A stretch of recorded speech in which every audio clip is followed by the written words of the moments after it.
그러면 활과 칼과 전쟁이나 이 말과 마병이 아니면 하나님께서 이 유다를 어떻게 구원하실 것인가 라고 하는 것이죠. 그것은 예수 그리스도, 예수 그리스도를 이 땅에 보내심으로 인해서 우리가 그분의 십자가, 그 십자가의 죽으심으로 우리가 관계가 끊어졌던 그 하나님과의 관계, 이것이 회복되는 것을 보여주는 것이죠. 그래서 예수 그리스도께서는 이런 칼이나 전쟁으로 우리를 구원하신 것이 아니라 십자가로, 그 사랑으로 우리를 구원하신 것, 전혀 상상할 수 없었던 그런 하나님의 방법으로 우리를 구원하신 것이죠.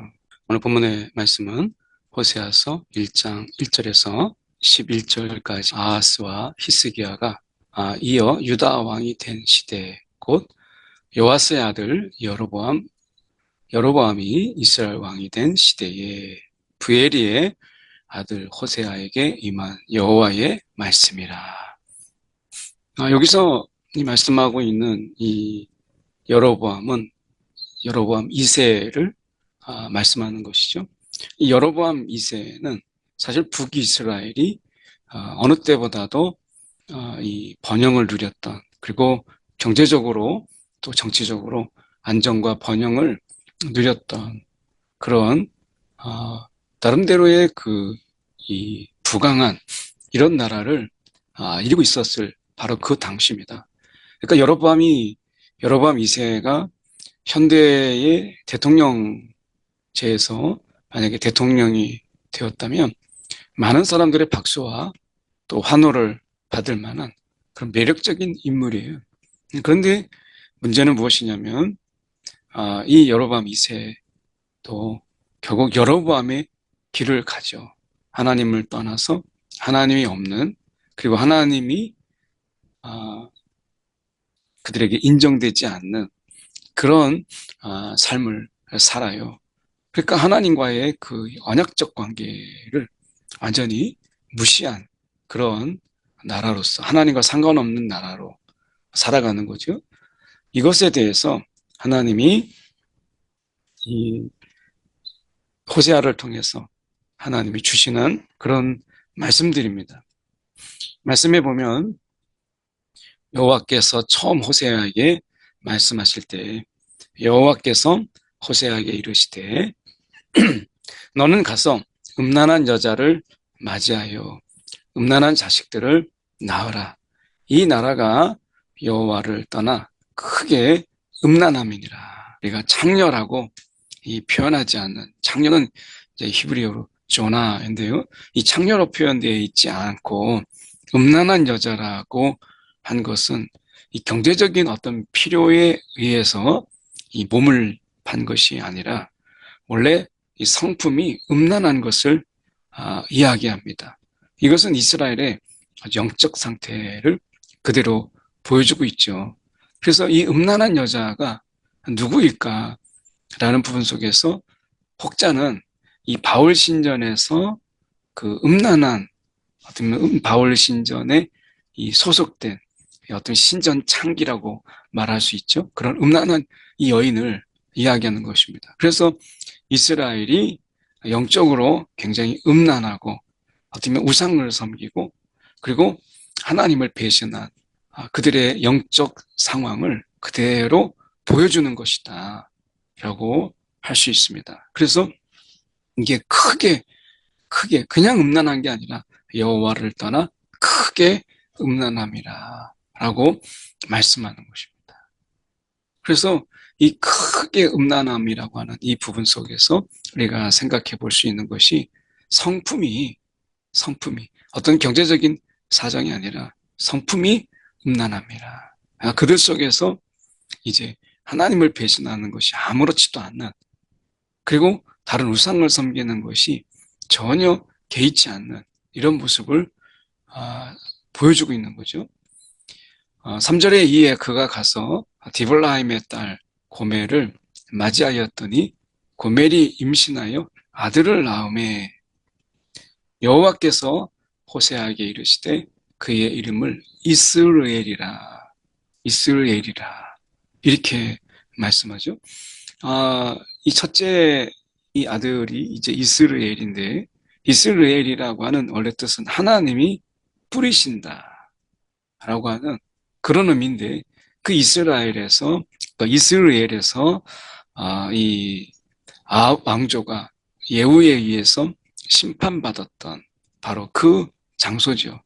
그 장소에 이 이스라엘이라고 하는 것은 예후 왕조가 이제 그곳에서 또다시 심판받을 것을 말씀하고 있는 바로 그것이에요. 그래서 어떻게 보면 이 예후가 아합 가문을 향해서 하나님의 심판을 하는 가운데 이 살육의 장소가 이스라엘인데 그런데 다시 이제 예후의 후손들 역시 우상 숭배로 하나님을 없는 자로 우리가 취급하는 그들에게 동시에 동일하게 그들을 심판하실 것을 보여주고 있는 것이죠. 그래서 그 이스라엘은 예후가 아합을 심판했던 것처럼 다시 그 예후조차도 하나님이 그대로 갚으실 것을 여기에서 보면 이스라엘의 피를 예후의 집에 그대로 갚겠다라고 하는 것은 바로 그 뜻이죠. 이스라엘 족속의 나라를 폐할 것입니다. 결국에는 여로보암 2세로 이후에 결국 북이스라엘은 결국 아수르에 의해서 멸망하게 되죠. 5절 그날의 대가 이스라엘 골짜기에서 이스라엘의 화를 꺾으리라. 여기서 이스라엘 화는 이스라엘의 군대를 말씀하시는 것입니다. 하나님께서 이스라엘의 그 심판의 그 상징은 결국 이스라엘 전체, 예후를 넘어서 이스라엘 전체를 심판하실 것을 보이시는 것이죠. 고멜이 또 임신하여 딸을 낳음에 여호와께서 호세아에게 이르시되 그의 이름을 로루하마라 이렇게 이야기하십니다. 이 로루하마라고 하는 것은 궁율이 없다라는 이 뜻인데 결국 이것은 심판을 이야기하는 거죠. 하나님의 궁율이 없다. 이 로루하마라고 하는 것. 결국 이것은 하나님께서 심판하신다. 내가 다시는 이스라엘 족속을 궁율이 여겨서 용서하지 않을 것이다. 하나님의 심판은 결국 용서가 없는 거예요. 긍휼히 여겨서 용서하지 않을 것이다. 이 긍휼히 여기지 아니하고 용서하지 않는다 라고 하는 이 표현이 결국 심판을 이야기하는 것입니다. 심판은 용서가 아니라 그들에게 벌하심이죠. 그래서 하나님께서 이 로루하마 하나님이 긍휼을 거두시고 그들에게 심판하실 것을 말씀하시는 거예요. 그러나 내가 유다 족속을 긍휼히 여겨 그들의 하나님 여호와로 구원하겠고 활과 칼이나 전쟁이나 말과 마병으로 구원하지 아니하리라 하시니라. 그러면 활과 칼과 전쟁이나 이 말과 마병이 아니면 하나님께서 이 유다를 어떻게 구원하실 것인가 라고 하는 것이죠. 그것은 예수 그리스도를 이 땅에 보내심으로 인해서 우리가 그분의 그 십자가의 죽으심으로 우리가 관계가 끊어졌던 그 하나님과의 관계 이것이 회복되는 것을 보여주는 것이죠. 그래서 예수 그리스도께서는 이런 칼이나 전쟁으로 우리를 구원하신 것이 아니라 십자가로 그 사랑으로 우리를 구원하신 것 전혀 상상할 수 없었던 그런 하나님의 방법으로 우리를 구원하신 것이죠. 고멜이 로루하마를 젖된 후에 또 임신하여 아들을 낳음에 여호와께서 이르시되 그의 이름을 로암미라 하라. 너희는 내 백성이 아니요 나는 너희 하나님이 되지 아니할 것임이니라. 라고 함으로 인해서 이제 하나님께서 그 언약 관계, 하나님과 백성의 관계인 이 언약의 관계를 하나님이 이제 끊으시겠다라고 하는 것입니다. 그래서 어떻게 보면 이제 깨어진 이 하나님의 관계를 그대로 잘 보여주고 있는 거죠. 그런데 여기서 우리가 보면 로암미라고 해서 너희는 내 백성이 아니오라고 해서 아버지가 그 로암미, 어쩌면 아버지 호세아가 로암미를 버릴 수 있을까요? 아들 로암미를 버릴 수 없는 것처럼 하나님께서 이스라엘을 버릴 수 없음을 그 배경에 보여주고 있는 거예요. 그 아들의 이름을 로암미라, 너는 백성이 아니다 라고 그 이름을 그렇게 지었다고 해서 호세아가 그 아들을 어떻게 버릴 수 있겠어요? 마찬가지죠. 하나님이 그 백성 이스라엘을 하나님 그분이 버릴 수 없음을 말씀하시는 거예요. 그러나 이스라엘 자손의 수가 바닷가에 모래같이 되어서 헤아릴 수도 없고 셀 수도 없을 것이며 전에 그들에게 이르기를 너희는 내 백성이 아니라 한 그곳에서 그들에게 이르기를 너희는 살아계신 하나님의 아들들이라 할 것이라. 하나님의 심판의 그 상징이었던 이스라엘, 그 속에 하나님이 뿌리신다. 하나님이 복음의 씨앗을 뿌리고 하나님이 희망과 소망의 씨앗을 뿌리시는, 그래서 그 속에서 그들이 다시 이제 하나님의 아들들이 될 것이다 라고 하는 그 심판의 그 장소가 회복의 장소가 되고 소망의 장소가 되게 하시는 하나님.